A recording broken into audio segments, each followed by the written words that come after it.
Cardiac arrhythmia or cardiac dysrhythmia are caused by the abnormal pacemaker activity or abnormal impulse propagation. The SA node or the sinoatrial node is a pacemaker of the heart, while the AV node or the atrioventricular node serves as the electrical gateway and conduction pathway between the atria and the ventricle.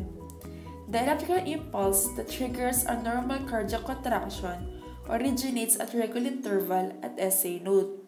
This impulse spreads rapidly to the atria and enters the AV node. Arrhythmia is a condition where the heart beats too fast or too slow. In humans, the normal heart rate is 60 to 100 beats per minute. Arrhythmia may be classified by rate, the tachycardia and bradycardia. A heartbeat that is too fast, above 100 beats per minute, is a tachycardia. A heartbeat that is too slow, below 60 beats per minute, is called bradycardia. An arrhythmia can be silent or not cause any symptoms. When symptoms of an arrhythmia occur, they may include palpitations, a feeling that your heart is running away, dizziness or feeling of lightheaded, syncope or fainting, shortness of breath, fatigue or feeling of weakness, cardiac arrest, or in worst case, death.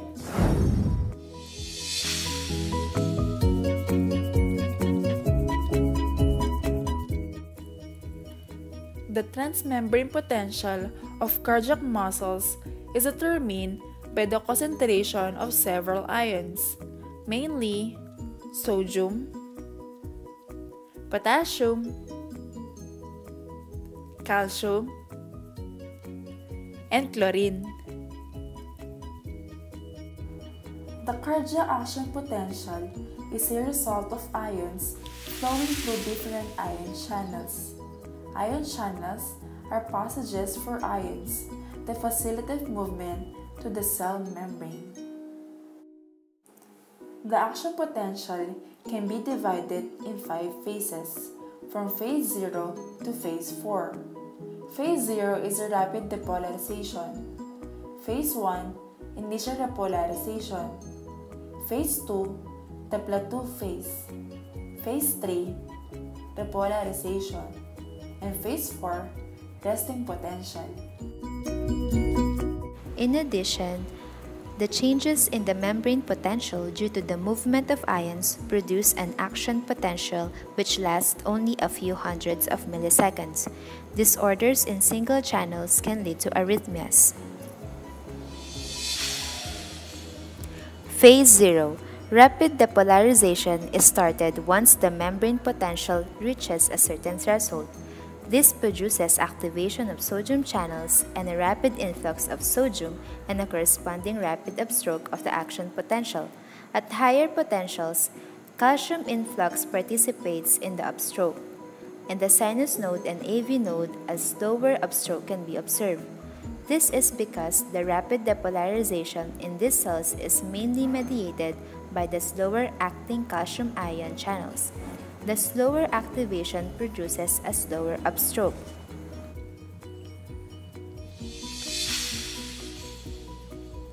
Phase 1. Immediately following rapid depolarization, the inactivation of the sodium channel and subsequent activation of the outward potassium channel and the sodium-calcium exchanger, which exchanges 3 sodium for 1 calcium, produces an early rapid repolarization.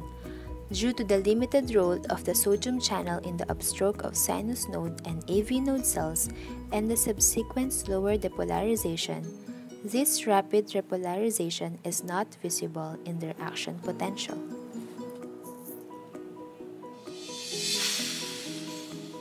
Phase 2. The plateau phase represents an equal influx and efflux of ions in or out of the cell, producing a stable membrane potential. This plateau phase is predominantly observed in the ventricular action potential.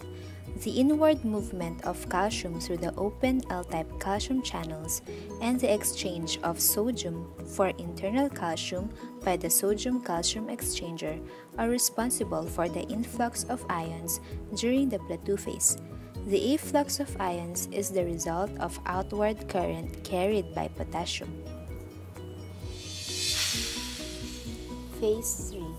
Final repolarization is mainly caused by inactivation of calcium channels, reducing the influx of positive ions. Furthermore, repolarizing potassium currents are activated, which increase efflux of positive potassium ions. This results in a repolarization to the resting membrane potential. Phase 4. During Phase 4 of the action potential, intracellular and extracellular concentrations of ions are restored. Sinus node cells and AV nodal cells have special voltage-dependent channel IF, the funny current.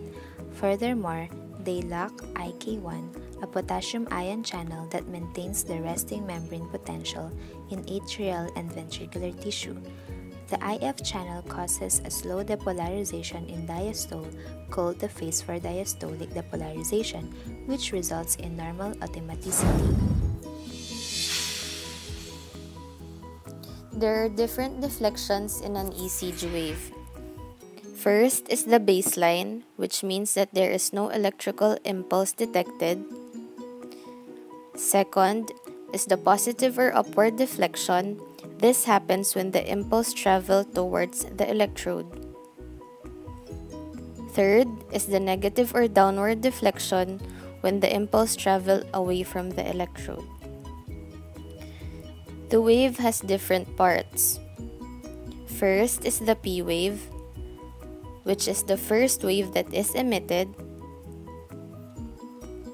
Second is the QRS complex.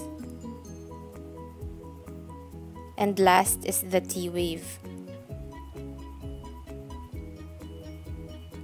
There are two intervals, which are the PR interval, which measures the time from the initial depolarization of atria to the initial depolarization of ventricles. The QT interval measures the time in which the ventricles depolarize and repolarize. The normal sinus rhythm refers to the normal heart rate and rhythm. Its ECG characteristic is that it has a P wave which is upright and appear before each QRS complex.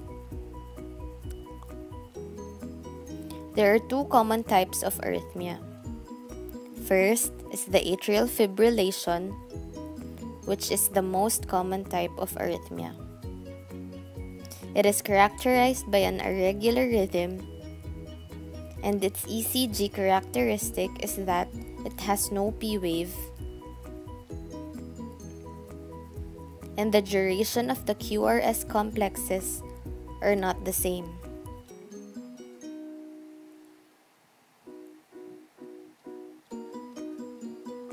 Second is the ventricular tachycardia, which is a broad complex tachycardia originating in the ventricles. It is characterized by a fast heart rate, and its ECG characteristic is that it has broad QRS complexes.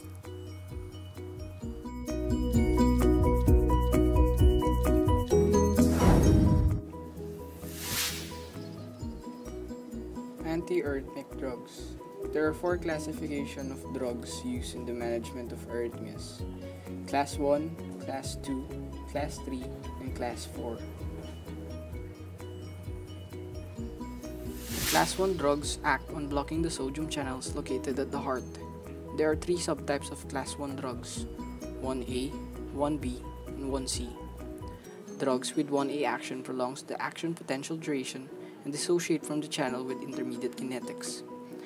Drugs with 1B action shortens the action potential duration in some tissues of the heart and dissociate from the channel with rapid kinetics.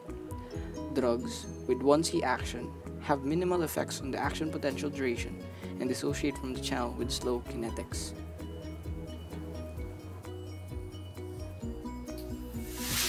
The next classes are Class 2, Class 3, and Class 4. Class 2 action is sympatholytic. Drugs with this action reduce the beta-adrenergic activity in the heart. Class 3 action manifests as prolongation of the action potential duration.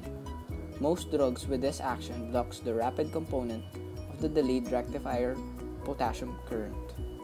Class 4 action is blockade of the cardiac calcium current.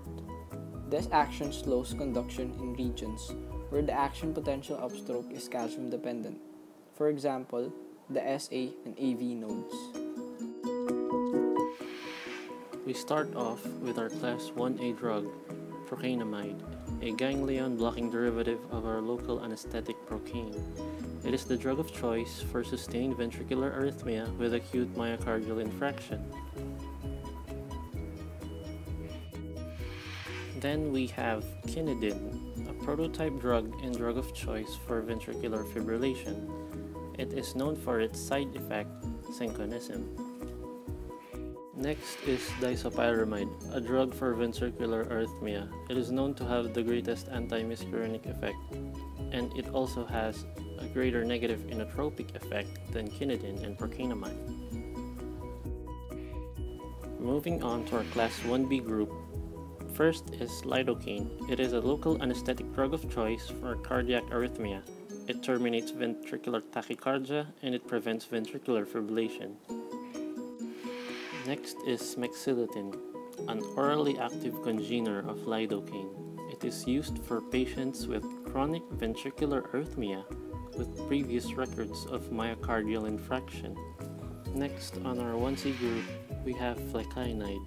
It treats supraventricular arrhythmia. However, it is under observation for causing life-threatening ventricular tachycardia. We also have miricizine, a phenothiazine derivative for treating ventricular arrhythmia. In our Class 2 group, first we have propranolol. It is a non-selective, widely used treatment for cardiac arrhythmia. Then we have esmolol, a very short-acting beta blocker that is used for emergency situations such as surgery. On our Class 3 group, we have amiodarone, a highly effective treatment drug for supraventricular arrhythmia. Next is dofetilide, a drug maintenance for sinus rhythm. When used with verapamil, it is known to increase its peak plasma in the intestinal blood flow. And lastly, sotalol. It was approved for the treatment of life-threatening ventricular arrhythmias and the maintenance of sinus rhythm in patients with atrial fibrillation. And for Class 4, we have verapamil and diltiazem. Verapamil is a diphenylalkylamine that has the most potent vasoconstrictor, while diltiazem is a benzodiazepine that causes hypotension in IV form. A given drug may have multiple classes of action as indicated by its membrane and electrocardiographic effects, or the ECG.